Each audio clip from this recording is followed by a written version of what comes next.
So, what's the ideal way to fill out that final infield spot for the Yankees? Let's talk about it.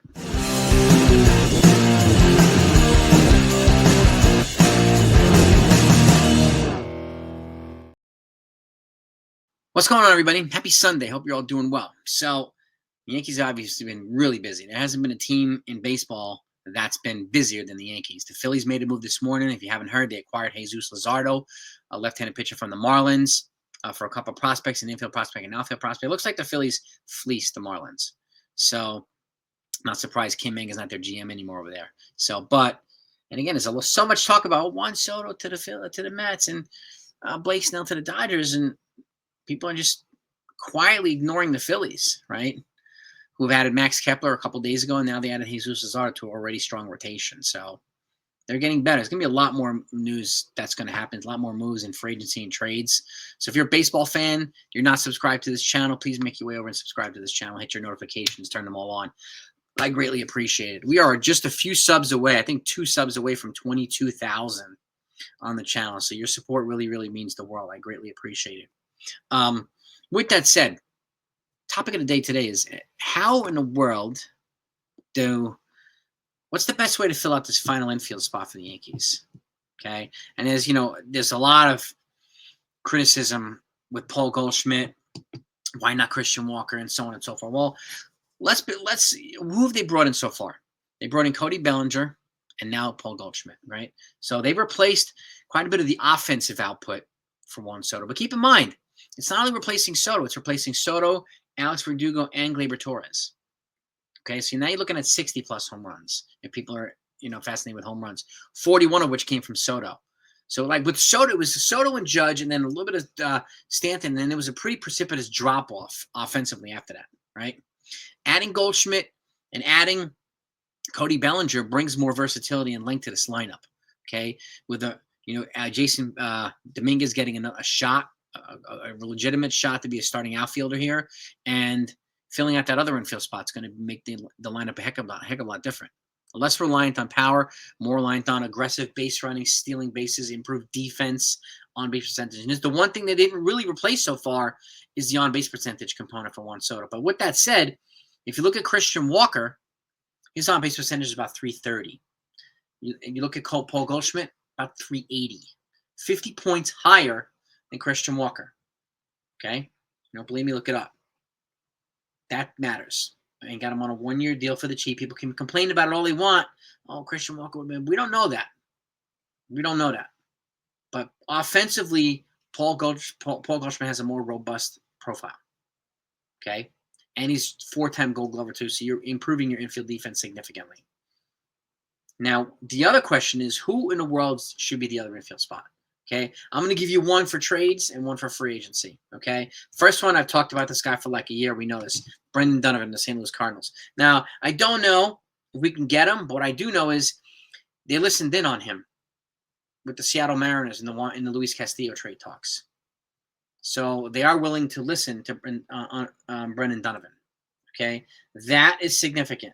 Okay, now this guy's reliant on aggressive base running, solid hitter from the lefty side who drives the ball into the gaps. So he's a solid player. And again, his on-base percentage isn't as crazy as Juan Soto's is, but it is in the 360s, 364 career on-base percentage.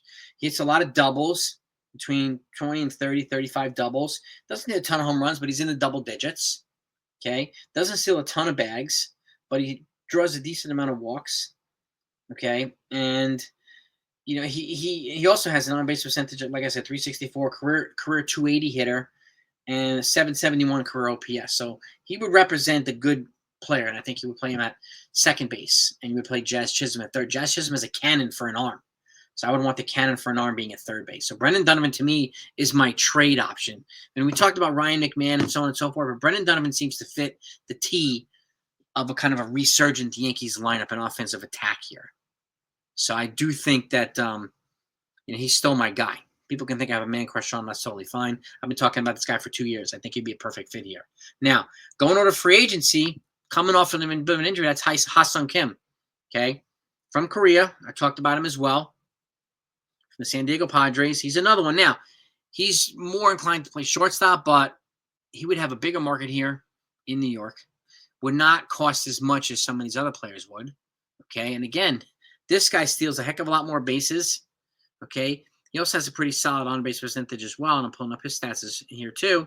He's got about a 3 in the 330s on base percentage, but he steals double digits bags. Okay. He steals anywhere between 20 and 30 bags a year, hits anywhere between 20 and 30 doubles a year. So again, on base percentage is another piece here for him too. 320, you bet a 351 on base percentage in 2023, 330 in 2024. Okay. So it's better than most of the guys. And again, it's higher than Gleyber Torres, higher than Alex Verdugo, and obviously not as high as the only player in baseball who has an on base percentage higher than Juan Soto is Aaron Judge. So they're 1 and 2 in baseball. But with that said, Ha-Seong Kim would be a perfect free agent fit. You could probably get him on a 2 or 3 year deal, right? But he would represent another part of that balanced offensive attack for the Yankees. And instead of replacing, 60 plus home runs with 40 plus and then 15 and then 10, you could get 3 guys. Or what if you got 15 from Kim, 25 from Bellinger, and 20 from 22, 23 from Goldschmidt? You just replaced it in a much more balanced manner. And you've improved your defense and you've improved your on-base percentage. So this guy puts up a similar profile than some of these other guys do. I talked about Jurickson profile. Again, he's got a higher on-base percentage than both of these guys. Well, at least last year he did. But career-wise, pretty on par. Now, these guys right here I think would be perfect fits for either a trade or free agency. Again, I don't know if they can get Brendan Donovan. Ha-Seong Kim might at the very least reach out and I would offer him a contract. Because the fact of the matter is, and even though Brian Cashman talked about, he generalizes everything. You can go for free agency or you can rely on Oswald Peraza, Oswaldo Cabrera. He has to say that. He always says that. So let's not get our nuts in a ringer right now and say, oh my God, they're going to start Peraza. I highly doubt that. Okay, they're a win-now team. They want to maximize the prime years of some of their players. They have to go free agency or trade route. We don't have in-house what we could have had, potentially even with Caleb Durbin. But they traded Caleb Durbin with Nestor Cortes for one of the best relievers in the game. So they've improved significantly in the bullpen too. With him, Fernando Cruz, bringing back Johnny Loaizaga, and I don't think they're done yet either. So they haven't brought in a lefty reliever yet, and I'm confident they will. But going back to this, these 2 guys, again, these are the guys I would be keeping an eye out for. Ha-Seong Kim in free agency. There's not been a lot of chatter right now. The second baseman market is really not, that established. And again, he could have come over here and be a really good player at second base for the Yankees and potentially cash in like Javi Baez did, like Trevor Story and some of these other guys did, right? Marcus Semien. He's not a power threat like Marcus Semien is, but he could cash in like these other guys. And he would represent another piece of a balanced attack for the Yankees.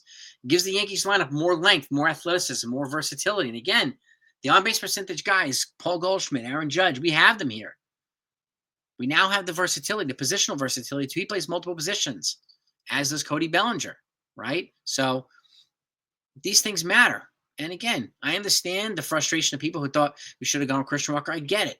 But Christian Walker would have also interfered with their pursuit of Roki Sasaki. Paul Goldschmidt does not. And people have talked about Roki Sasaki for a year. And I'm not convinced that he's going to go to the Dodgers.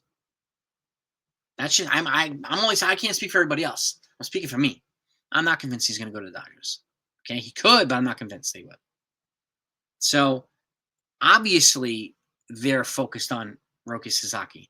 Obviously, they're not going to bring in a player with a qualifying offer just yet and lose draft picks. And again, keep in mind, building team through the draft, right?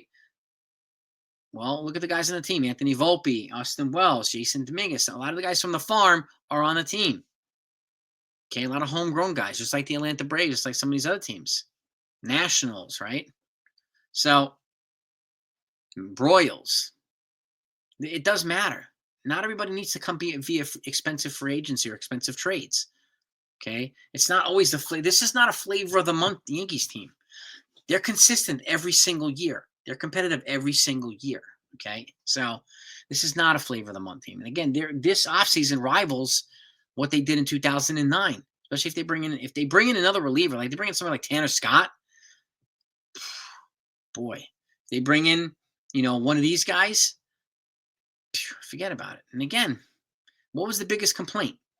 That the Yankees were going to bring back Juan Soto and do absolutely nothing else. Well, that's exactly what the Mets have done.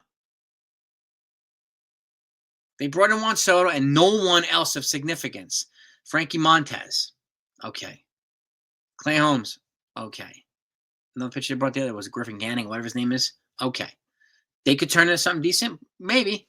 They haven't re-signed Sean Manaea. They haven't brought back Pete Alonso. They haven't brought in Alex Bregman. They're going to have to, because they're not the best team in the National League. They're not even been the best team in New York right now. Fact. Okay?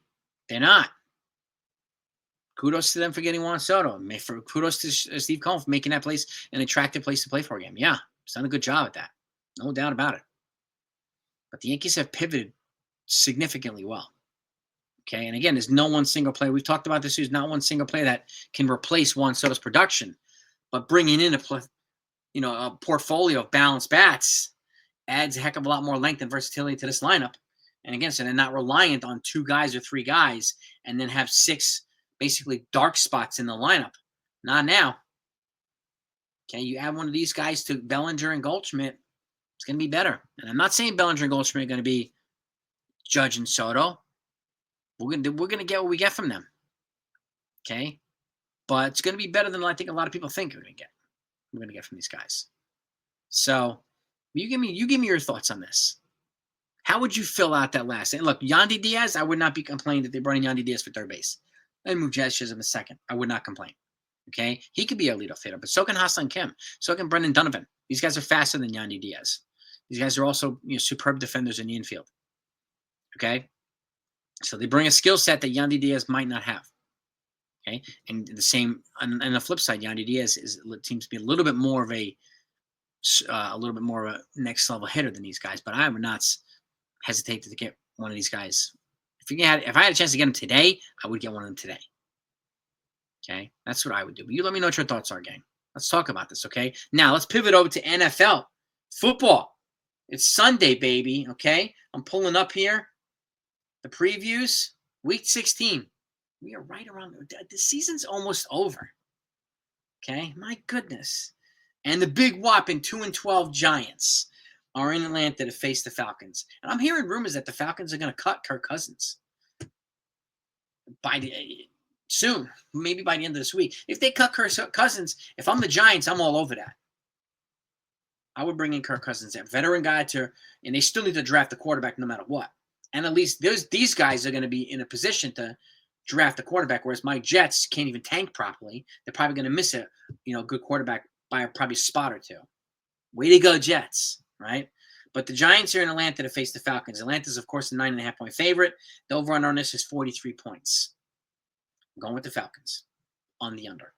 Then you got the Detroit Lions, 12-2, are in Chicago to face the 4-10 Bears. I'm surprised the Bears aren't better. I really am. Okay? But they're going to build around Caleb Williams. I really do think they're going to do it. Detroit's a 7-point favorite. The over-under on this is 47.5 points. I'm going with Detroit on the over. Then we got the Cleveland Browns, who are 3-11. I'm also surprised the Browns aren't better. In Cincinnati to face the 6-8 Bengals. Okay, the Bengals are 9.5-point favorites. Over on this is 46.5 points. Okay, I'm going with the Bengals here on the under. Then the Tennessee Titans, who are 3-11. Another one team. It's like, my goodness. They're in Indianapolis to face the Colts, who are 6-8. Right? The Indianapolis Colts are 3.5-point favorites. Over on this is 42.5 points. I'm actually going to go with the Titans here. I didn't think I'm going to pull off this win on the under. Then they got the LA Rams in MetLife to face my 4-10 Jets. All right? The Rams are a 3-point favorite. I'm not surprised they're not a 15-point favorite. The over-under on this is 47 points. I'm going to go with the Rams. I can't see the Jets winning any more games this year. They should have lost last week, but they didn't. But whatever. I'm going with the Rams on the over. Then you got the 12-2 Eagles in Washington to face the 9-5 Commanders. The Eagles are a 4-point favorite, and they're figuring out ways to win all these games. And I think Saquon Barkley's probably going to get 2,000 rushing yards. He's a little over 1,600 right now. He's such a beast. Eagles are 4-point favorites. Over on this is 47 points. I'm going with the Eagles on the over. And you got the Arizona Cardinals, who are 7-7 in Carolina to face the Panthers, who are 3-11. The Cardinals are 5-point favorites. Over on this is 47 points. I'm going with the Cardinals on the over. And you got the Minnesota Vikings, who are 12-2 in Seattle to face the 8-6 Seahawks. Minnesota's a 3-point favorite. Over under on this is 43 points. I'm going to go with the Seahawks actually on the upset here, on the under. But would I be surprised if Minnesota won? No. No. If they had Kirk Cousins, I think they would have probably won. But it is what it is. Then you got the New England Patriots, who are 3-11, in Buffalo to face the 11-3 Bills. The Bills are 14-point favorites. The over on this is 46.5 points. So I'm going with the Bills here on the under. Then we got the Jaguars of Jacksonville, who are 3-11 in Las Vegas to face the 2-12 Raiders. The Raiders are 2.5-point favorites. Over on this is 41.5 points. I'm going with the Jags here, and on the under. Then the 49ers are 6-8. Another team, Super Bowl team, is 6-8 this year. In Miami to face those 6-8 Dolphins. Tua is back at least. So the Niners are 1.5-point favorites. Over on this is 44.5 points. I'm actually going to go with the Dolphins here on the over. Then you got the Buccaneers of Tampa Bay 8-6 to face the Dallas Cowboys, who are 6-8 in Dallas. Tampa Bay is 4-point favorites.